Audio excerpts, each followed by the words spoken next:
Hey you guys, today I'm talking about Loving Hip Hop Hollywood Season 3, Episode 4. Sorry this is late, but I've been having a migraine. Um, we're gonna just talk about each character. We're not gonna do step by step. We're just gonna talk about it. So we're gonna start off with Max Lux and Ray J was at the studio, and Ray J just wanted to talk to Max into going home. I'm like, boy, boo. Um, so then, cause I'm not with that. I'm not with taking. I don't like giving relationship advice like that, or trying to take relationship advice. Cause I'm sitting there like, you never know what other people are going through to be trying to give or take relationship advice. Um, Especially to be talking about, I want him to go home cause at least she didn't cheat. Nigga, she took from her baby. That's worse than cheating to me. Like, you don't take from your kids like that. That's fucked up. So then you see Max, he is at the strip club and his girl found out where he was at through Instagram. Instagram is a motherfucker, I'm telling y'all. And locations and stuff, I'm just saying. Um so they're talking, and she comes in there being disrespectful to the stripper girl, and she's telling him she wants him to come home and how she's sorry and how she trying to defend her bullshit, talking about she was trying to impress him and all this kind of stuff. And he was like, when have I ever told you no? It wasn't about the money. And which I really agree, it wasn't about the money. It was about her lying to him, her taking from their son. That's what it was about. Like, girl, you was just all the way fucking out of line. This is not your boyfriend or baby daddy. Like, this is with your husband. And you should have had a little bit more respect for him. You should have had a little bit more respect for him to not do that. And a little bit more respect for your son to not do that. That shit just wasn't cool. I'm gonna put the money back and some more. It wasn't about that. That's not what it was about. Then she tried. What I don't like about girls that does this, use their kids to get the man to come home, stay home, whatever. That's some foul shit to me. That's what shows you what kind of fucking mother she is. You do not use, oh, he be saying, daddy, open the door, come to the door, daddy. And I'm like, girl, stop using that baby. Girl, boo. I'm okay, yeah, Max, you out of line for not seeing your fucking son. I don't give a fuck what you going through with her, bitch. You go see your son. You don't have to stay there. You at least go see him. So, these better not been days have went by that you did not see your son because you mad at her. Nope, not gonna give you a pass on that one, Max. Sorry, nope. But, bitch, don't use him to get him to come home. What you do, want him to come home to argue in front of the little boy and have resentment towards you just because you want him home? That's dumb. Whatever. Enough of them. You have Masika and Fetty Wap. First, you have Masika and Jason Lee in there. They're talking about Fetty Wap and the Twitter beef and all that kind of stuff. Now Fetty Wap wants to be man up and take care of the little girl. Masika is really like skeptical because of all the drama and the bullshit that she has been going on with him through the pregnancy. But hell, she still has to deal with him till the baby is 18 years old. So she's going to sit down and she's going to have a talk with him. She sit down, she has this talk with him, and like she asks him like, why now? Why all of a sudden? And he said he realized that he just needs to man up. And like I agree with some like Nia and her or whatever, just saying. It was somebody in his ear. It was somebody in his ear saying, this is not a good look. You need to do what the fuck you need to do. You don't want to be looked at as a deadbeat. None of that. So, regardless of what happened, I'm glad he did stand up. I don't know if he's still standing up. I don't know if he's being a good daddy, bad daddy. I don't follow them on social media. So, like I said, I only can review from what I see on the show. Because, like I said, I don't follow them on social media. So, he wants to be there. She ended up going to labor early. He flew from New Jersey to be there. Her parents was there. Her friend was there. You know, she had a pretty little baby girl. Congratulations to y'all. Then we had Safari and this whole Nikki situation.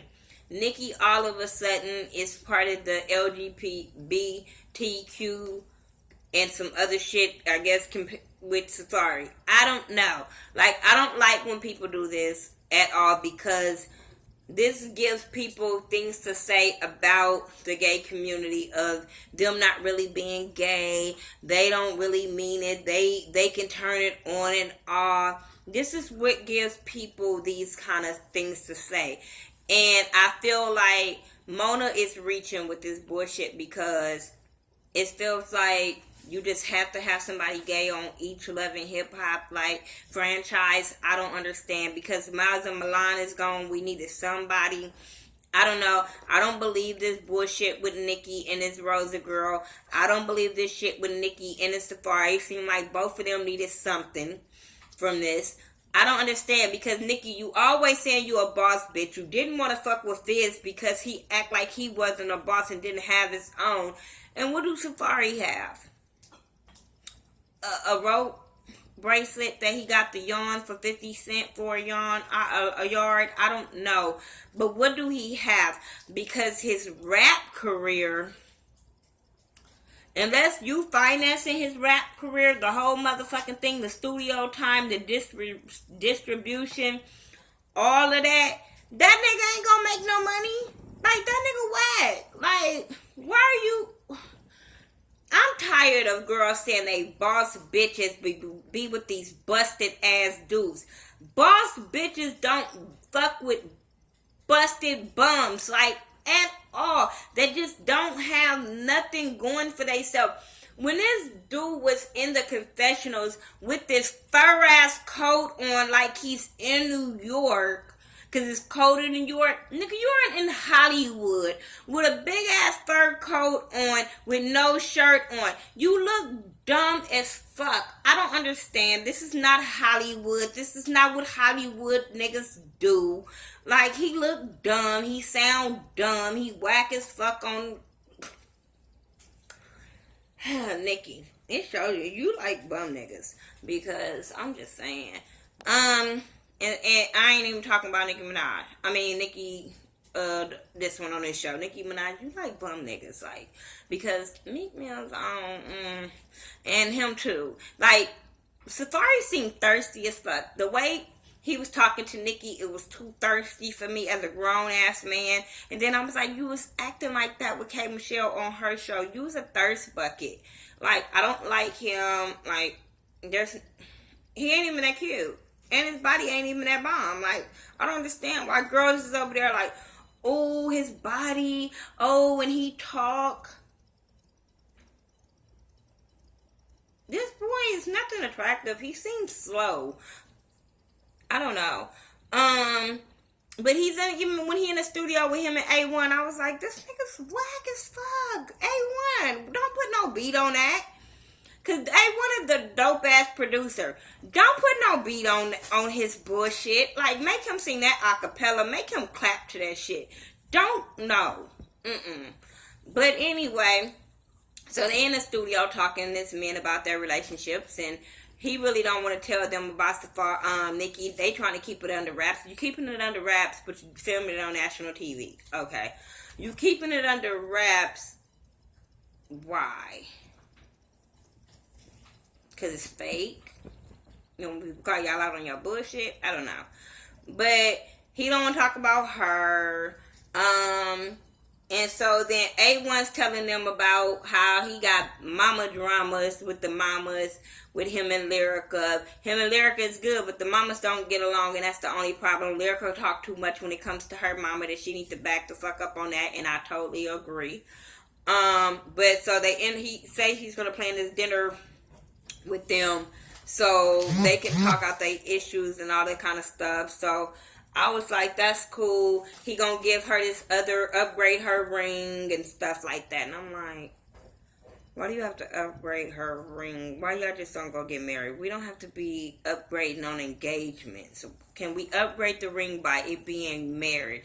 That's the upgrade, not another fucking ring. Maybe it's just me. But the two mamas meet up before they meet up as a family. And it doesn't go well. And it doesn't go well because of Lyrica's mom. First, at the beginning, Lyrica is at this studio or something, or just someplace singing her song Hello, and she wants her mama feedback. The feedback her mama gave her was on point. Like, project your voice. That's all she wanted her to do, was push it out and really give it to us, and give it to us soulful. Because the girl can sing. That's one thing we can't deny Lyrica Anderson on, is singing. The girl got talent. But so, and then they were talking about, the mamas, and now what I liked about Lyrica is she didn't just go in on his mama. She called her mama out on her bullshit too, just as well. So I like that about her. And said that they need to get along and they need to fix it and all this kind of stuff. So Lyrica's mom and them meet up. She's rude as fuck to Pam. Like, I understand why Pam is the way she is with Lyrica mama, because Lyrica mama do feel like she's better than her. Oh, she just doesn't like me. I tried to fix her up. I tried to help her out. Bitch, maybe she was content in what she looked like. Bitch, I don't need you to fix me up to hang with me. No. If you can't accept me for being who I am, I don't give a fuck if she had orange hair, purple hair. Bitch, if you don't want to hang with me for who I am, don't hang with me. But don't try to fix me up. That's not cool. And that's what seemed like she be trying to do to her. But then she goes in on her about her moving out and all this kind of stuff. And she like, what she don't know, I've already moved. But I'm like, bitch, yeah, it's not your business. It don't have nothing to do with you. You don't live there. You're not paying the rent, the bills, no nothing. It doesn't have anything to do with you. So that dinner didn't go well. Then at the end, they end up having a dinner with, the Lyrica and A1 with the two moms. And it still didn't go well, because Lyrica was saying how she wanted, the family to start having family time, having family gatherings, being all cool, get to know each other. And Lyrica mom comes in like, oh, we not family. I don't feel like we family. Then she asks to make a toast, and then make the toast about Pam getting out. You's a bitch, like straight bitch. That what makes me on Pam's side, because we haven't seen really Pam pop off until somebody came at her. Even at the beginning when we first met her, Lyrica came at her in that house when she came home. I don't know if she was not told not to come home because they was having a long time, but Lyrica came at her first. Then here comes the mama coming at her. So when Pam goes off, I understand her going off. Then you have Lyrica mama, because both of them named Lyrica, so hell shit.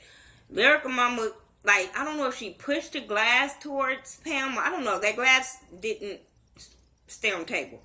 And so then there was a big ass commotion. The people in the damn restaurant looking around scared as hell, like, what the fuck is going on? And all this kind of stuff. I'm looking like, really? This how we act? The Lyrica, the daughter, she started crying. And A1 is over there like, this is some bullshit. Y'all need to stop this. He yelling at everybody because it's so much going on, but he making it worse, yelling at everybody, so all the damn people in the damn restaurant scared now, because he popping off, and I'm just like, this is some trash shit if I ever saw it. And it's all because of Lyrica's mom. Lyrica mama really started all that bullshit. That shit just wasn't fucking cool whatsoever.